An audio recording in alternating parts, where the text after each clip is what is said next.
दोस्तों, कह कशा के आप सभी साथियों को मेरा नमस्कार। मेरा नाम पवन भट्ट है। मैं बनारस शहर का हूँ। मैं धन्यवाद देना चाहता हूँ इस मंच को, जिसमें पाने को न जाने कितना कुछ है। और आज इस मंच पर मुझे खुद की रचना कहने का जो गौरव प्राप्त हो रहा है, मैं आनंद सर का, आप सबका हृदय से शुक्रगुजार हूँ। जो कविता मैं साझा करना चाहता हूँ, उम्मीद है आपको पसंद आएगी, और यदि कहीं कोई कमी हो जाए तो क्षमा करिएगा। दोस्तों, इंसानी सभ्यता नदियों की देन है। नदियों को हम पूछते आए हैं, और जब हम इनका प्रवाह रोकना चाहते हैं, इनमें कचरा फेंकते हैं, तो मुझे काफ़ी दुख होता है। और यही सोचकर एक नदी की जीवनी मैंने चंद पंक्तियों के माध्यम से बनाई है। आशा करता हूँ आपको पसंद आएगा। सरहद के इस पार से सरहद के उस पार तक एक नदी जाती है। सरहद के इस पार से सरहद के उस पार तक एक नदी जाती है। बहती हुई मस्ती में, मानो किसी कश्ती में, जिंदगी खुद ही मौज में अपना सफ़र कर रही हो। पहाड़ों को नापती, कूदती फांदती, अपना रास्ता बनाती, सीमाओं को झकझोरती, जनमानस को बताती कि वह स्वतंत्र है। हाँ, वह स्वतंत्र है, शत्रु से, षड्यंत्र से, यंत्र से, तंत्र से, यहाँ वहाँ हर मंत्र से। वही मीठा पानी इस पार भी देती है, वही मीठा पानी उस पार भी देती है। सींचती है जमी इधर भी और सींचती है जमी उधर भी। मगर हम इंसान ने इस पर बांध बनाए, राह में रोड़े बिछाए, पर वेग इसका रोक न पाए। कारण सिर्फ इतना है कि प्रकृति ने खुद को नहीं बांटा। इंसान ही है वो जिसने इसका अंग अंग काटा। इस धरावच को है सरहदों में बांटा। तभी तो आज ये मंजर है, सरहदें बेजान है, जमीन भी बंजर है। इस बंजर जमीन की मंदता को मिटाना है, वसुंधरा सतह को उपजाऊ बनाना है। फिर से सीमाओं का यह निशान मिटाना होगा, नदी की तरह ही निश्चलता दिखाना होगा। देखो देखो, आज भी वह नदी अनजान सी बह रही है।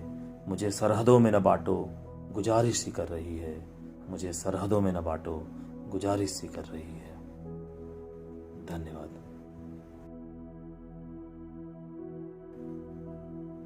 दोस्तों, इस कविता में मुझे किसी की तारीफ करनी है, और तारीफ जब मेरे शब्द ना जुट पाए तो मैंने सोचा एक चित्र बनाता हूँ और उसमें कुछ रंग भरता हूँ। और वो रंग भी जब नहीं समझ में आया तो मैंने सोचा ये असमंजस की ज़िंदगी से अच्छा है कि जो मेरे इस समय नहीं समझ में आ रहा है वही मैं कागज़ पर उतार दूँ। और वो कुछ यूँ बन पड़ा है। उम्मीद करता हूँ आपको पसंद आएगा। तुमको चाहा गीतों में मैं बांध सकूं, तुमको चाहा गीतों में मैं बांध सकूं, एक कोशिश की पर बांध न पाया। चित्र बनाया एक सुनहरा सुंदर सा, पर रंग तुम्हारा ना भर पाया। तुमको चाहा गीतों में मैं बांध सकूं, एक कोशिश की पर बांध न पाया। चित्र बनाया एक सुनहरा सुंदर सा, पर रंग तुम्हारा ना भर पाया। सोचा मन की गहराई में छवि उतारो एक तुम्हारी, सोचा मन की गहराई में छवि उतारो एक तुम्हारी, पर तुम जैसी हो वैसा तो मन बेचारा सोच न पाया। जगते जगते रैन गुजारी, सोच सोच कर जब मैं हारा, मुझको तुम्हारा राज बताने टूटा आसमान का तारा। और आसमान का तारा टूट के जो मुझे राज बताता है, और तब मैंने समझा कि मृग मरीच का हो तुम मानो, मृग मरीच का हो तुम मानो, चंचल स्वर्णिम गात तुम्हारा, जब भी चाहा पास में आऊं, तुमको हरदम ओछल पाया। मैं क्या तुमको बांधूंगा, अब मुझे ये समझ में आ गया कि मैं ये सब नहीं कर पाऊंगा, तो मैं क्या तुमको बांधूंगा, स्वयं तुमने मुझको बांध रखा है। जितनी कोशिश करूं मैं चाहूं, प्रेम पास से मुक्ति न पाया, प्रेम पास से मुक्ति न पाया। और ये आखिर की चंद पंक्तियां हैं कि बेचैनी है हृदय वेदना, शब्दों में कैसे कह जाऊं, बेचैनी है हृदय वेदना, शब्दों में कैसे कह जाऊं। सहज नहीं ये मोह प्रिय की बात तुम्हें गीतों में पाऊं, सहज नहीं ये मोह प्रिय की बात तुम्हें गीतों में पाऊं। तुमको चाहा गीतों में मैं बांध सकूं, एक कोशिश की पर बांध न पाया। चित्र बनाया एक सुनहरा सुंदर सा, पर रंग तुम्हारा ना भर पाया।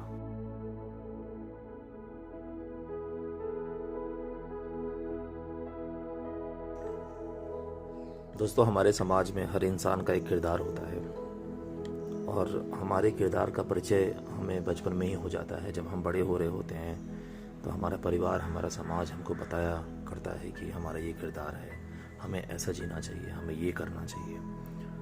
और उस किरदार का एक समय आता है जब हम पे बहुत सा बोझ महसूस होता है, और उस बोझ को जब मैंने महसूस किया तो उस बोझ को इस तरह ही बयां किया। मेरी उम्र की सब ख्वाहिशें मेरी जिंदगी पे बोझ हैं, मेरी उम्र की सब ख्वाहिशें मेरी जिंदगी पे बोझ हैं, वो तमाम अधूरी हसरतें मेरी हर खुशी पे बोझ हैं। आईने में कोई और ही एक अक्स आता है नज़र, आईने में कोई और ही एक अक्स आता है नज़र, ये कश्मकश की हर सुबह मेरी आवारगी पे बोझ है। मैं भी मुसाफिर हूँ, मुझे रफ्तार अपनी चाहिए, मैं भी मुसाफिर हूँ, मुझे रफ्तार अपनी चाहिए, मझधार में कश्ती अभी मेरी रवानगी पे बोझ है, मझधार में कश्ती अभी मेरी रवानगी पे बोझ है। आसमां के ख्वाब सारे इन रास्तों की ठोकरें, आसमां के ख्वाब सारे इन रास्तों की ठोकरें, पर चांद की हसरत मेरी दीवानगी पे बोझ है, चांद की हसरत मेरी दीवानगी पे बोझ है। मैं चाहता था कुछ मगर, मैं चाहता था कुछ मगर कुछ और ही है रूबरू, ये जो जिस्म का उधार है मेरी बंदगी पे बोझ है, ये जो जिस्म का उधार है मेरी बंदगी पे बोझ है। और अंततः आपका किरदार, मेरा किरदार, हम सब अपने अपने किरदार में बंधे हुए हैं, उस किरदार को पकड़ के ही जीना है। तो जो प्रेरणा है इस गज़ल को कहने की वो ये यूँ है कि मैं निभा रहा हूँ अपना ही किरदार इस जहान में, मैं निभा रहा हूँ अपना ही किरदार इस जहान में, इस किरदार की कठिनाइयाँ मेरी अदायगी पे बोझ हैं, इस किरदार की कठिनाइयाँ मेरी अदायगी पे